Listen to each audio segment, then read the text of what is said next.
I thought it's the same thing, but it feels like a different country. It's the same thing as most of the You did.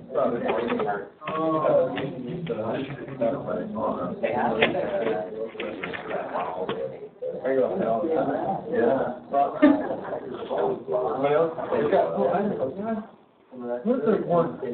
Yeah. Okay. We don't have a whole lot in common. That's what we're talking about.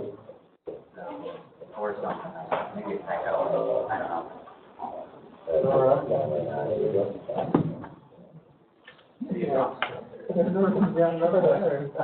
Too far. So far. So I don't know what I thought about like, you buy one, yeah, what? Giant rat. So far away.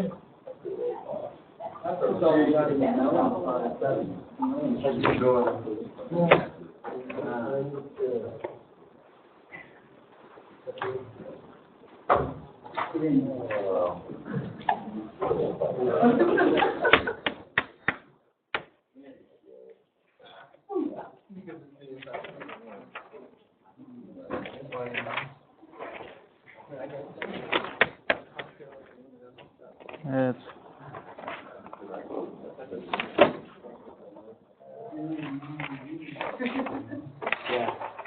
don't need that one. All right.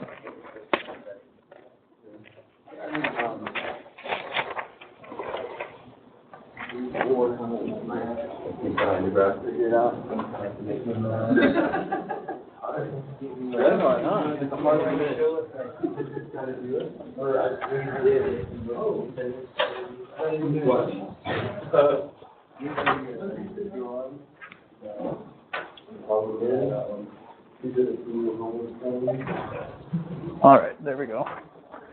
Okay.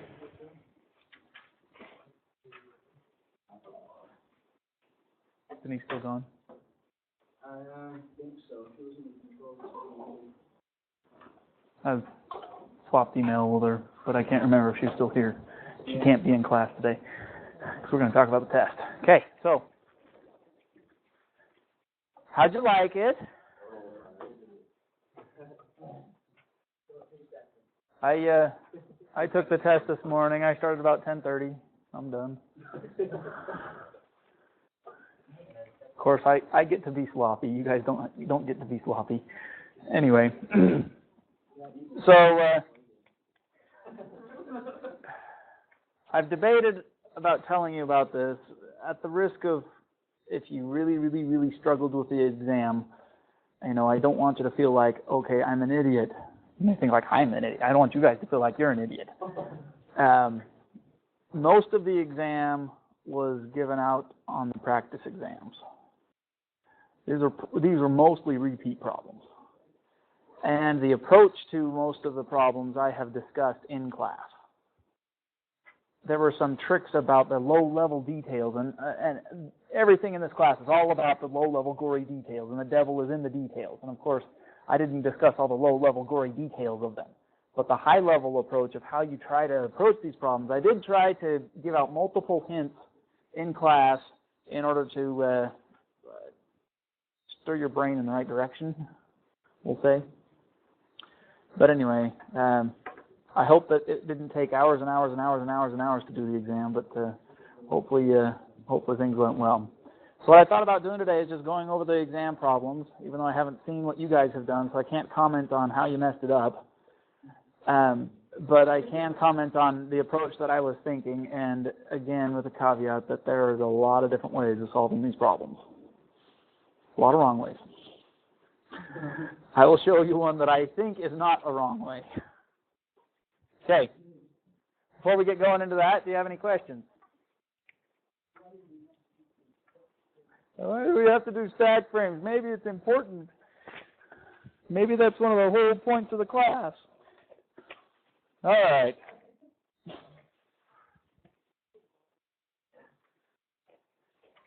Let's start with the end. Who got the movie quote? All right. I gotta be more obfuscated next time. Pick something out of Crouching Tiger, Hidden Dragon or something. Okay, define critical section. Have we got a good definition of critical section?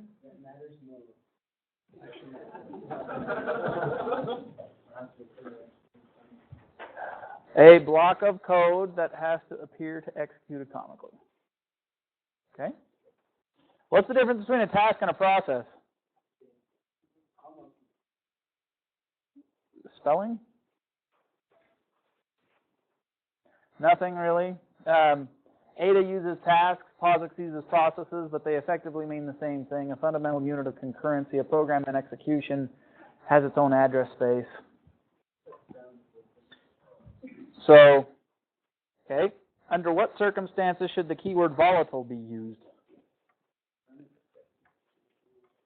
Unexpected changes to, can you declare a function volatile?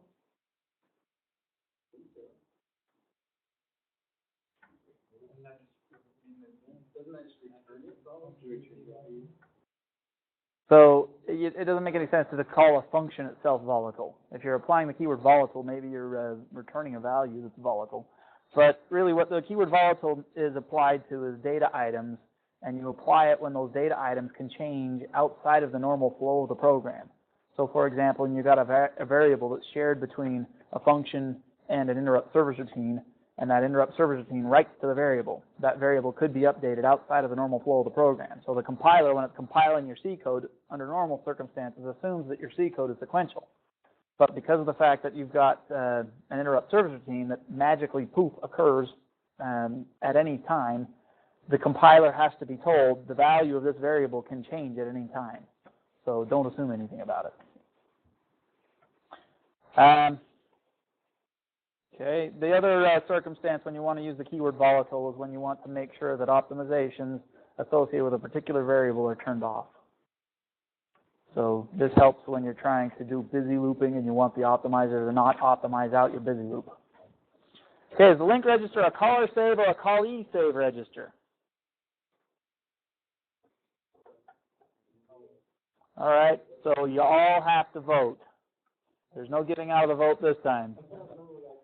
You don't have to remember what you put. Just tell me what you think right now. How many of you vote it's a caller save register? No looking around. Just take your stand. How many of y'all vote it's a callee save register? Okay. Both? Anybody vote as both? It acts kind of like both. So why is a register caller save and why is a register callee save? So a register is a callee save register if a function that gets called has to save it before it whacks it. Do you have to save the link register before you whack it? Okay, so if you're going to overwrite the link register, then you're overwriting your return address. So if you have a function that never returns, you can go ahead and whack the link register without worrying about it. But if we assume that this is normal C code and you call a function, you expect that function to return, it has got to save the contents of the link register before it returns. So therefore, callee save. A function that calls another function is itself a callee. So when you call another function, you're going to assume that the call is going to whack the register. Because whenever you do a BL, it whacks the link register. So therefore, it's a caller save register. So, both. The key to this problem is the justify your answer part. If you just put callee save and left it at that, that's where you don't get much credit. Okay, where, in what file, what line of code is the IRQ stack pointer initialized? Anybody find it? Anybody remember what I told you when I told you this answer in class?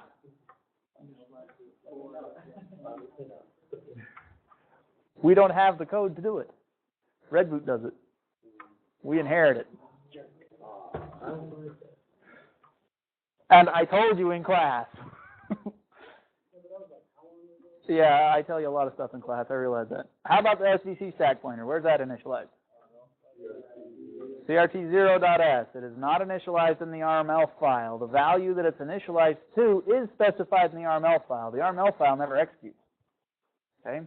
So the value that you specify in the RML file gets used in CRT0.S, and the instruction, a few instructions down, like the second instruction or so, maybe the first one, in the start function that first gets run, that initializes the SVC stack pointer. Why is it the SVC stack pointer?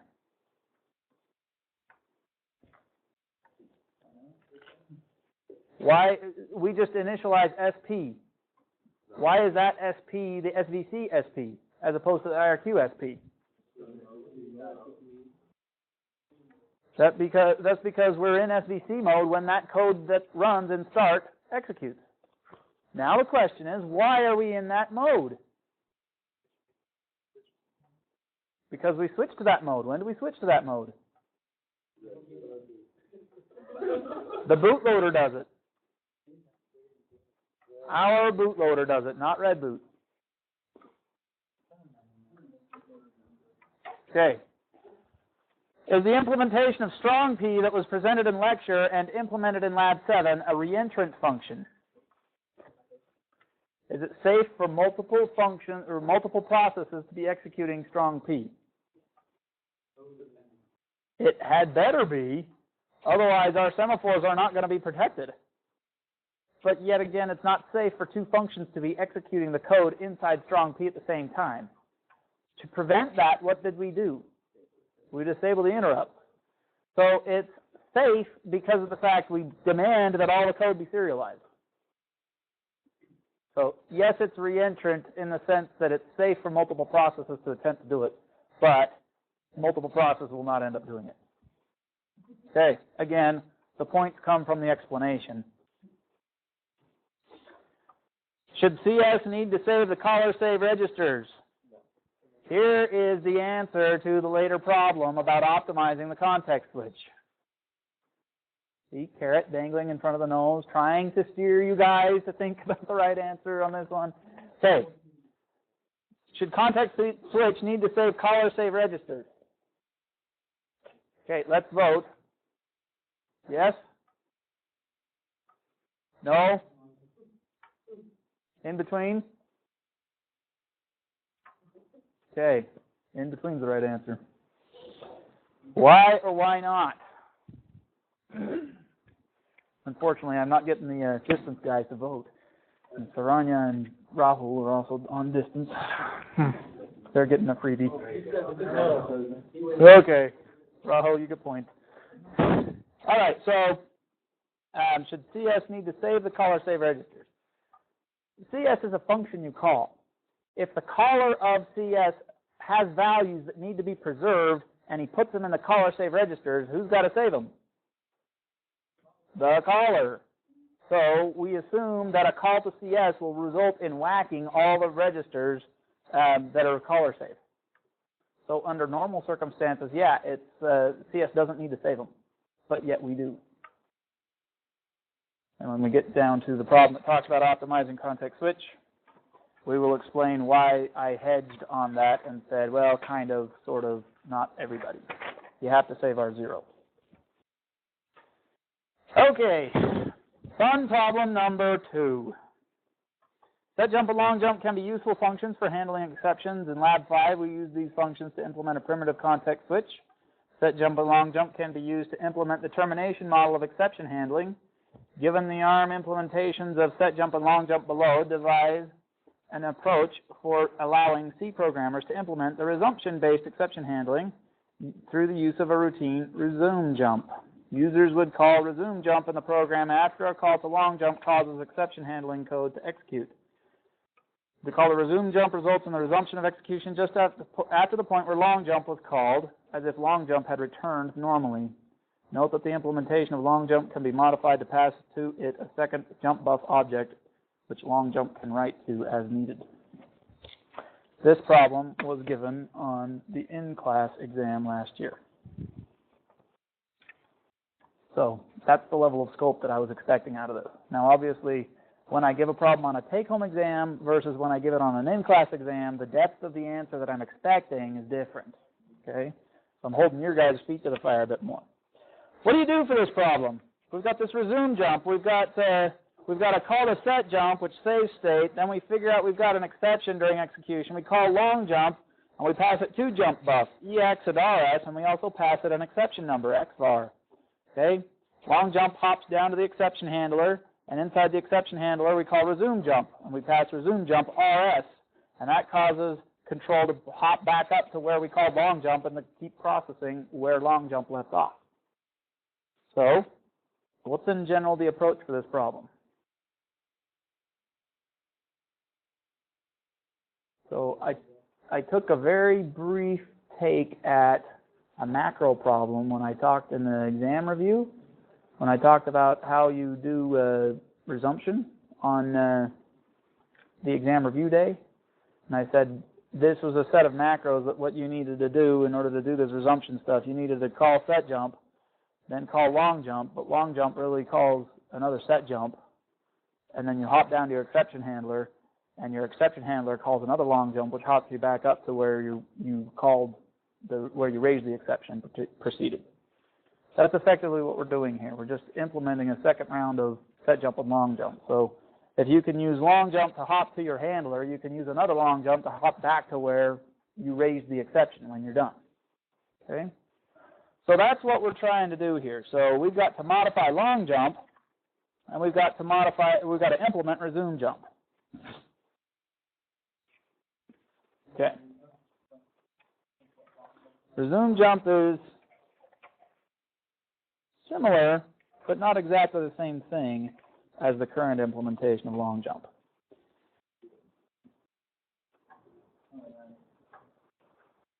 So number two, this is the implementation of long jump that I picked up. So long jump needs to do a couple things. Long jump we're passing it two jump buffs.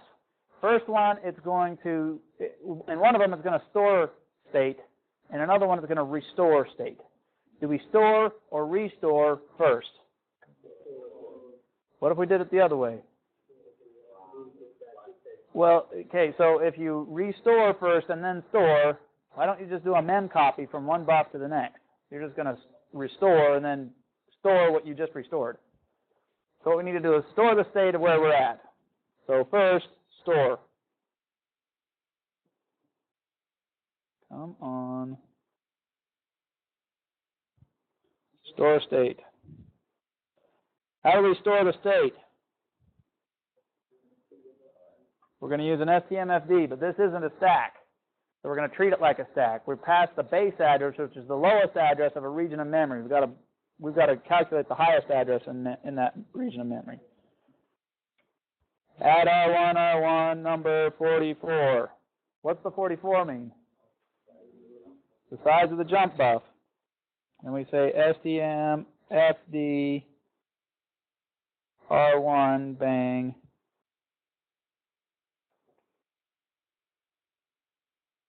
R4 through R10 FP IP SP LR. Is he saving the call you save registers? Yes, he is. He's saving the caller save registers. That'll be blessed. He's not saving R0 through R3.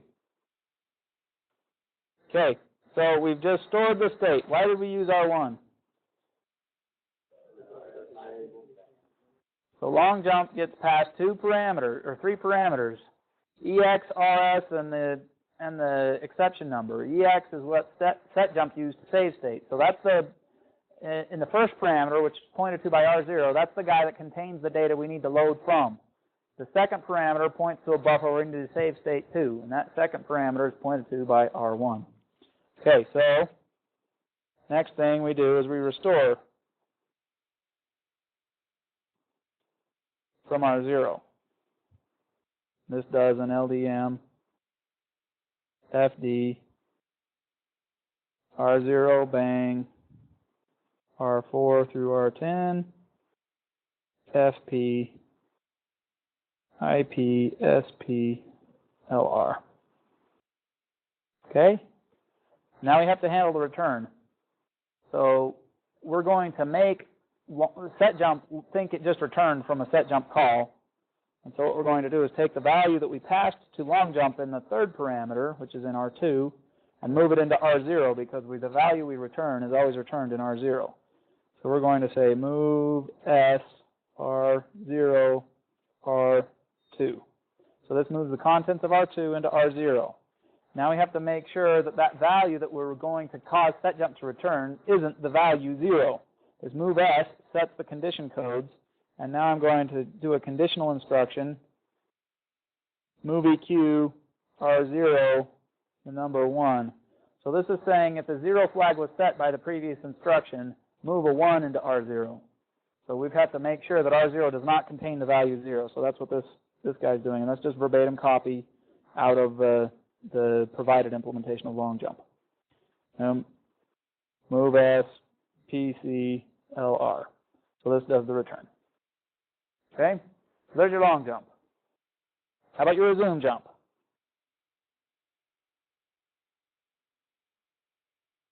We're past the jump buff.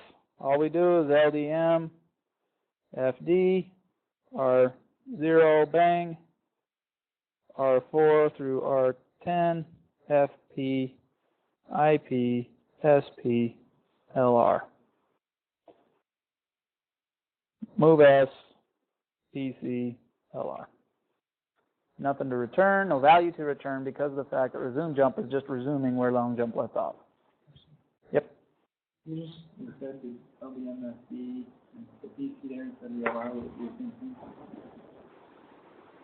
If I put a PC instead of R0? No, for the LR. For the LR? So you just load it into the PC instead of into the LR. Okay, so if we replaced PC here, yeah, that'll probably work.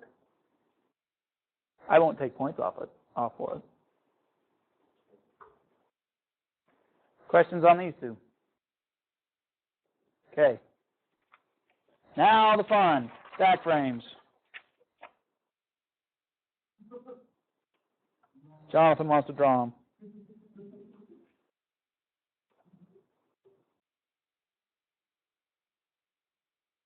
Stack frame number 1, this is where, this is EX when long jump is called.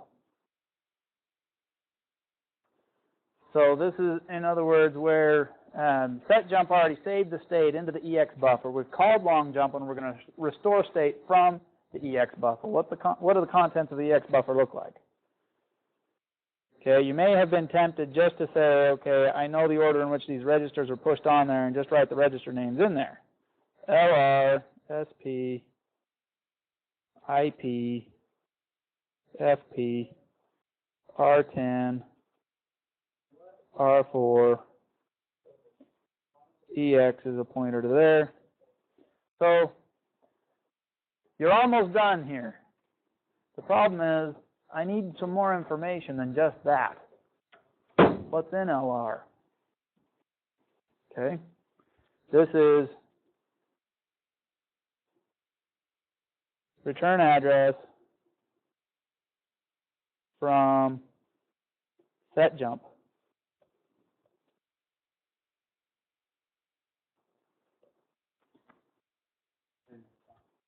Okay, you have to tell me which link register value this is. The reason why is because we've got a whole lot of LRs floating around. If you don't understand that, you don't get this problem. You can't understand really what's going on. So I have to have something here that's going to identify to me that you understand which LR that is. Which SP is this?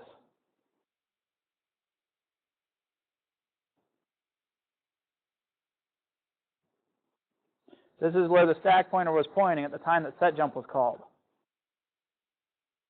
Okay? And this is prox frame pointer. But the one that I'm most concerned about there is the link register. Okay? RS before long jump returns.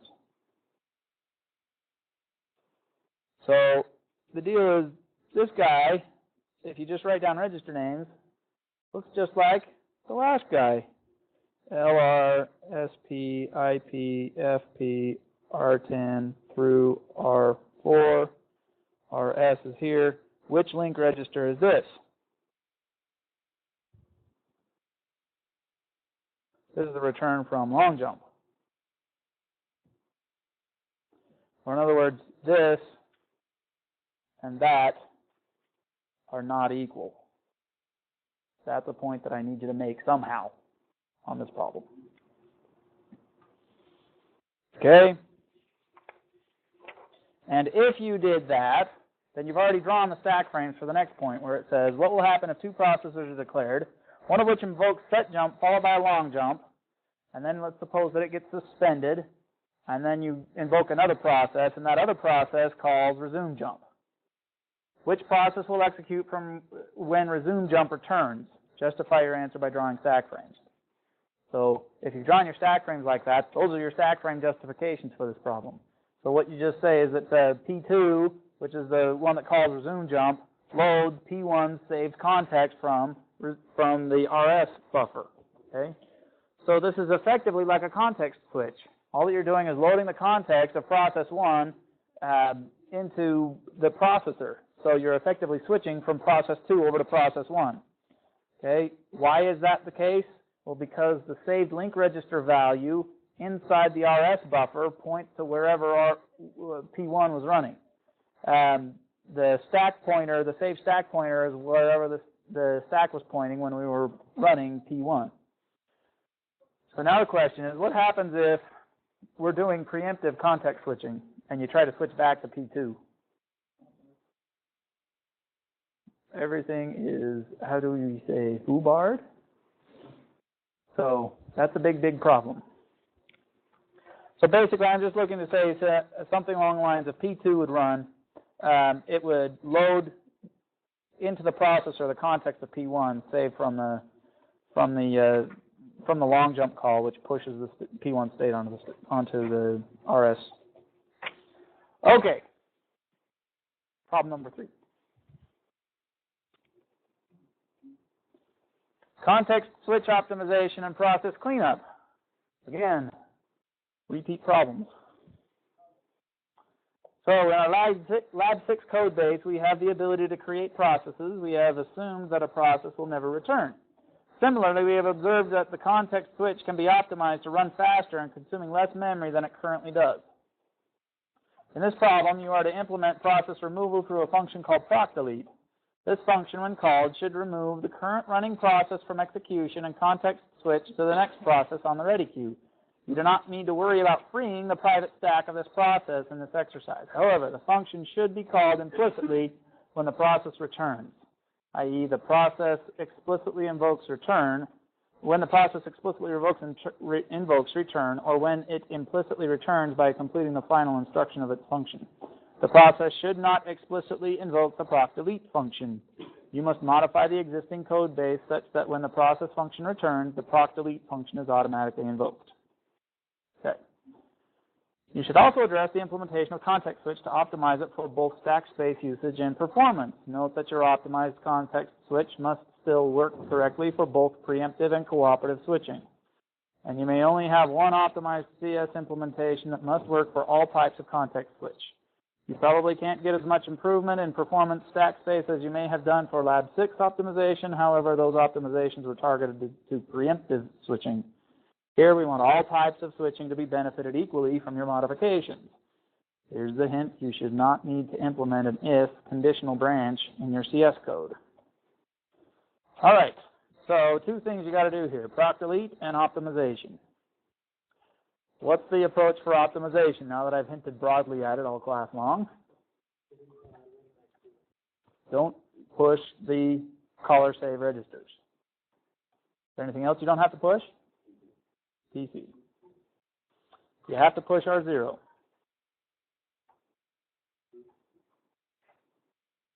Anybody care to explain to me why you need to push R0?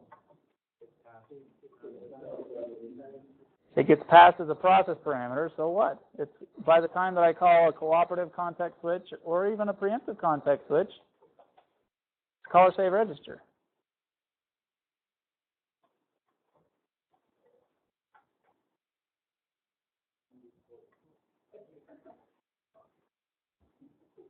No one?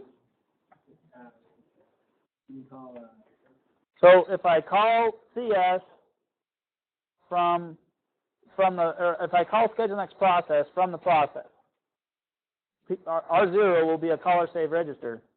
If the process assumes it wants to keep R0 around, it's got to push it. So the process will push it. Okay? What about preemptive?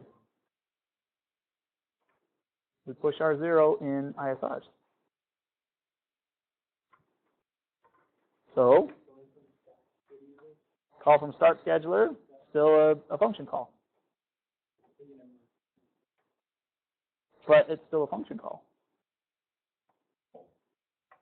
Okay, so I've defeated the arguments you've given to me why we need to save R0. We do need to save it. Anybody tell me why? Only one time when the process is first invoked. Okay? When you initially context switch the process in, it's not being called as a function. This is the whole implicit function call thing again. So if you remember, how do we call test process? We don't invoke it. How do we call it? We return to it. We call it backwards. So we end up putting that address in the link register. No, we don't put it in the link register. We put it in a slot that gets pushed into the PC. When does that happen? When does the address, the first time we invoke test process, when does the address of test process get put into the program counter? What line of code does that? Context switch. Where in context switch? Proc create establishes the address of test process and puts it on the stack. But we need to get that address off of the stack and put it into the PC. And that'll cause us to jump to test process. So the LDMFD inside CS does it. So it's going to pop the stack, and the slot, the value that's in the LR slot on the stack is going to get copied into the PC, and that'll cause you to jump to test process.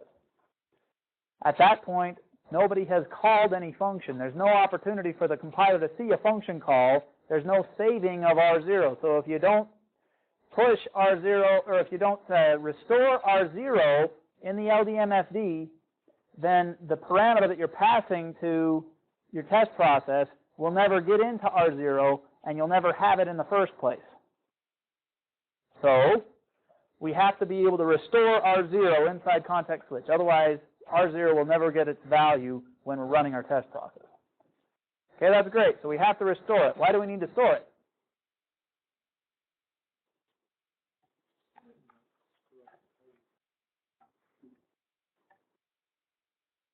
If you're restoring something, you have to store it. Okay? Unless we have an LDMFD that's specific to the first time you swap a process in. Since we're using the LDMFD from our context switch and we apply the context switch to all of our processes, that LDMFD has to load in the same way that the STMFD stores. And since we've just said we have to LDMFD R0, we have to STMFD R0. Okay? The only reason you need to store R0 is because of the first invocation of test process. Otherwise, test process never gets its parameter that you pass to it. So, what we can do is we can throw out the saving of R1, R2, and R3, and we can throw out saving PC. That's the optimization. And that's all the optimizations I'm looking for this problem. Yeah. Why can you throw out PC? When do you use it? Why do we save it in the first place? Why do you need to know what the program counter is at the point where you invoke the STMFD instruction? You need to know the return address, but we never even load it back again. We never do anything with that value. And if you realize, and if you remember, when you turn the optimizer on in Lab 5, if you compare it in Lab 5, when you turn the optimizer on versus you turn it off, when you have the optimizer off at the beginning of every function, you're always pushing FP, IP, LR, and PC. You turn the optimizer off, you never push PC because you don't need to. Okay? So, all right, that's a little bit on the optimization side. On the proc delete side, what do you need to do for proc delete?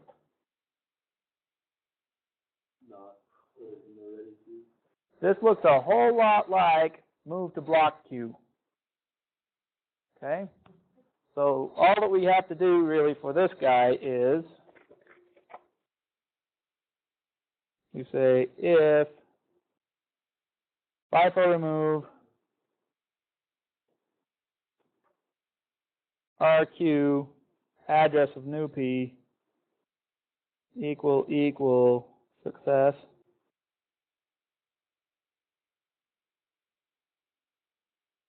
new P state equal run process running equals new P state. Here we've got P equals PR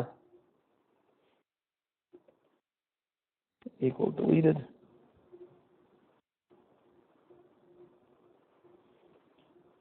CS address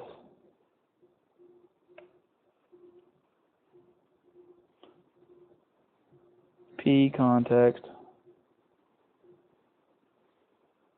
new P context.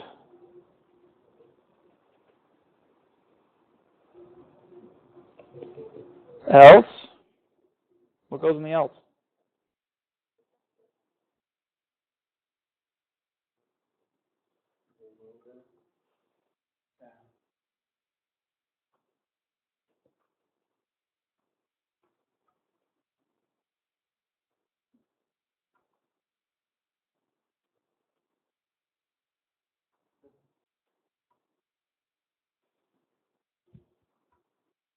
You just run forever saying there's nothing to do, no work to be done, no processes left to run. Everything's either blocked or deleted. Okay. So there's an implementation of proc delete. How do we call proc delete?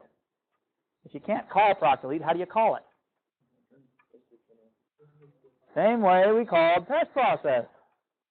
So this is the whole point. I had so many people saying, how do you implicitly call a function? Well, you've been doing it for several labs now. Okay? All that we have to do is put the address of test process, or put the address of proc delete into the link register at the time the test process runs. How do we get it in there? So in proc create, do we just replace the link register slot with proc delete now? What's in the link register slot on our stack in proc delete currently?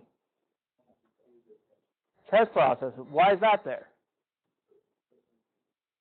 Okay, tell me this much. What does the register LR have in it the first time that test process runs? Remember that first time we talked about where we first swap in test process and we take the address of test process and we jump to there. What's the link register have in it at that point, given our current set of everything? You know, we have our LDMFD, which loads from R0 through R10. It loads FP, it loads SP, and the link register slot, it pulls from the link register slot on the stack and writes it to the PC. So I'm not talking about what was on the LR slot on the stack. What's in the LR register?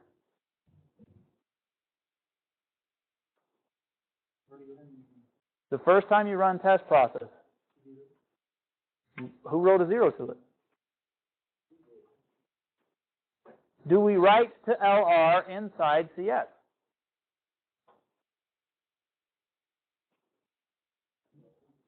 We do not write to LR. So if you don't write to LR, what was the last thing LR had in it? What is CS? CS is a function you call, right? Whenever you call a function, that puts the return address onto the stack. So it's got the return address to whoever called CS. The process you're swapping out, the return address to schedule next process from that process. So it's got a value in it, it's just not the value you want in it. So we have to overwrite the contents of the link register before we get into test process. How do we do that?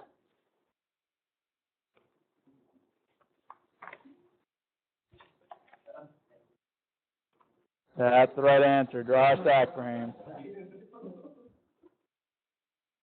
Okay. I'll bet you drew a bunch of them. Okay.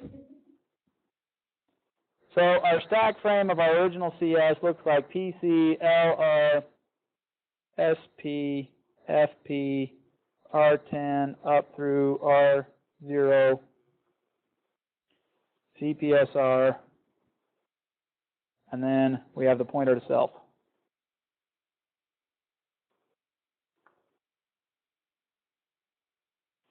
Okay, so this is in our original test process. This is a test process. This is a 0. This points to there. Link register slot is test process's address. Okay, FP is a 0. All these are zeros. This is parameter. This is 0x53. What should our new stack frame look like that we're trying to optimize? Can we get rid of the pointer to self?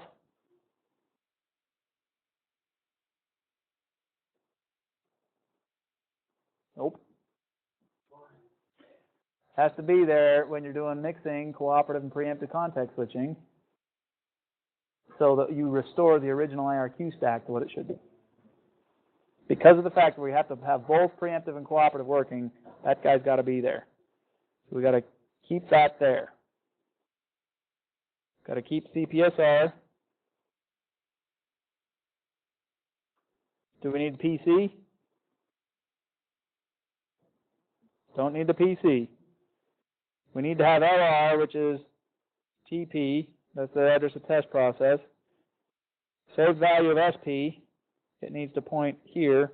Again, note that before we had 8 bytes down. Here we have 4 bytes down because we eliminated PC. We'll need an FP slot, which is 0. We have R10 up to R4. And those are all zeros. And we'll have our 0.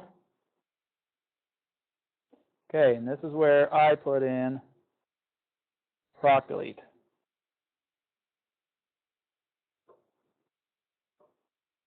So what I did is in my approach, I left this bottom part of the stack frame the exact same where we're doing the STMFD. R0's on there too. And then I pushed the current value of the link register onto the stack, and then pushed the CPSR and then the pointer to self. Okay? If this is your initial run of test process, then the current value of the link register, this is what I want the link register to contain when test process runs. So when I load the state, I will load all the, I will delete the pointer to self, I'll load the CPSR, I'll load from this slot on the stack into the link register, and then I'll load R0 through these guys up into their corresponding registers. This LR slot gets loaded into PC.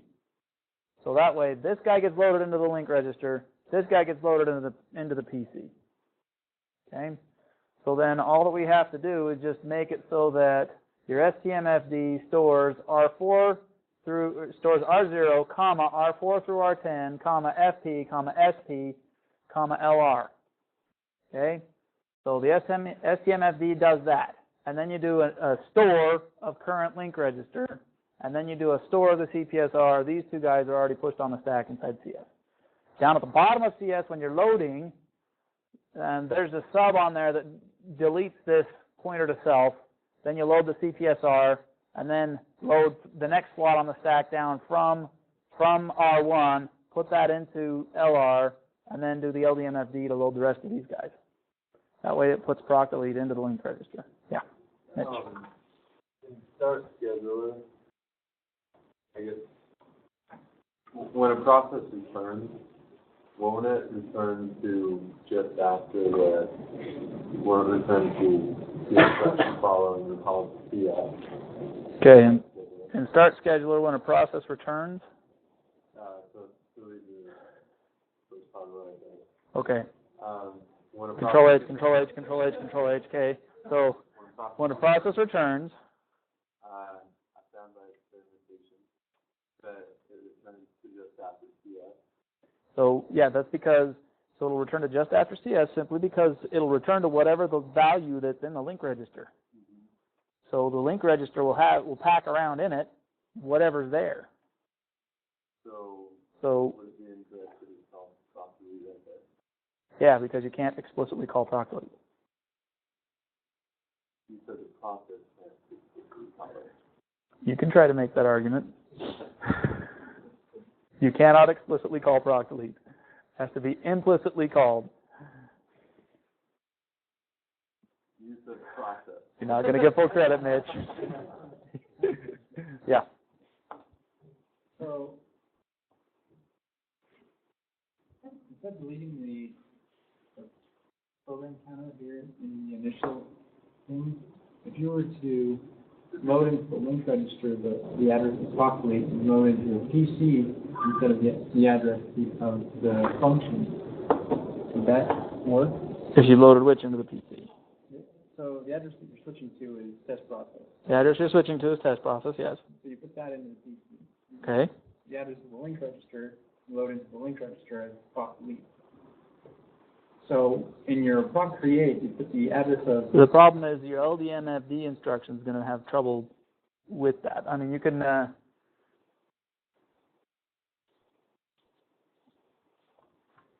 Okay, you might be able to make that work. Take a look at what you did. I didn't get it all right, so that was the idea. Yeah, so that might be able to work. So you might be able to use the bottom end of the stack, and if you load it correctly, just load straight using the LDMFD instruction to load into the LR register. There might be an approach there. I'll have to think about that one. So then all you have to do inside, you have to implement a CS that does this, and then you have to implement a proc create which does this as well. So it just implies modifying. You have to modify when you push the value for SP onto the stack. You have to remove the push of the 0 for the PC. You have to remove the pushes for R1, R2, and R3. You have to push on proc delete. And then just make sure everything's consistent. And then the rest of it is just draw stack frames. Okay, the last question on there is, at the point after printf returns, do registers R0 through R4 contain anything important? How about SP, FP, LR, and PC? What do you guys think? Does R0 contain anything important? We assume that printf whacked it. So we don't know what it contains. So in other words, R0, R1, and R0, R1, R2, R3, we assume that printf whacked them.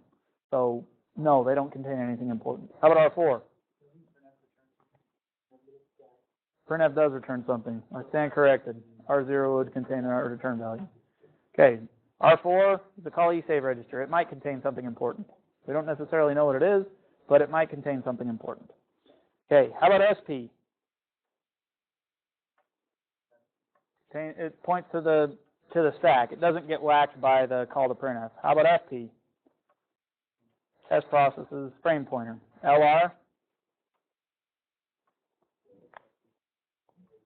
It contains the address of the current instruction that you're executing right now, which is the address after the return to printf. How about PC? It contains the address after the instruction, so it's the next address. So it's basically LR incremented by one instruction. Implement problem 8.3 in the textbook using strong semaphores. Did you like this one? Let me just jot down real quick what I had on here because we're running out of time.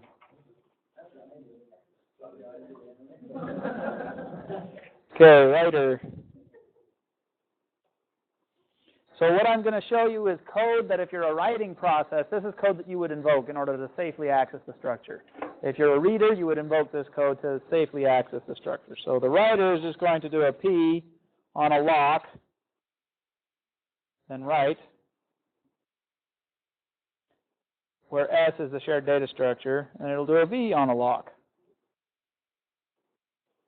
Straightforward. The trick is with the reader. You want to make sure that the lock isn't owned. You don't want to block out every other reader process. So what we want to do is, if there's a reader that's currently reading, you want to allow more readers.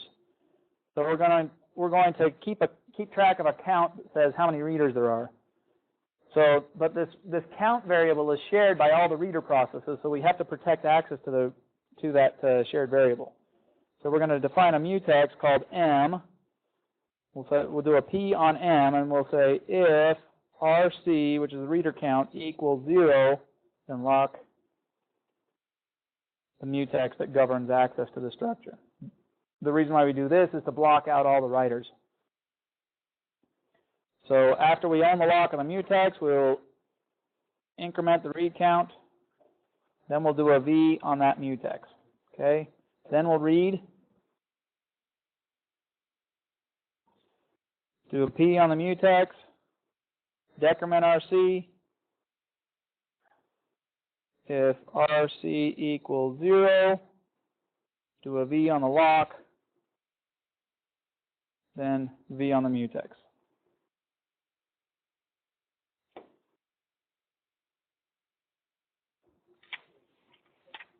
Okay. On the last problem, basically all that I was looking for is that you recognize the fact that the character array that's the local variable gets copied to the stack. The static array doesn't necessarily. The way that I do that problem is compile it and see what it does. And that one was 3 points. Okay.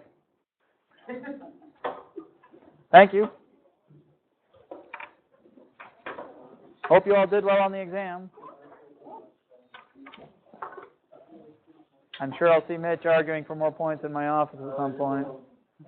The wording of that question was the process.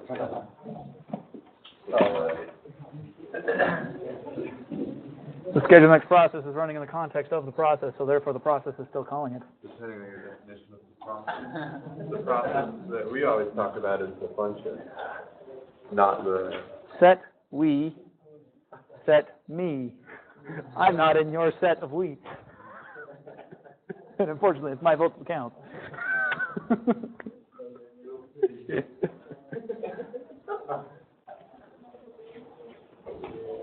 at that.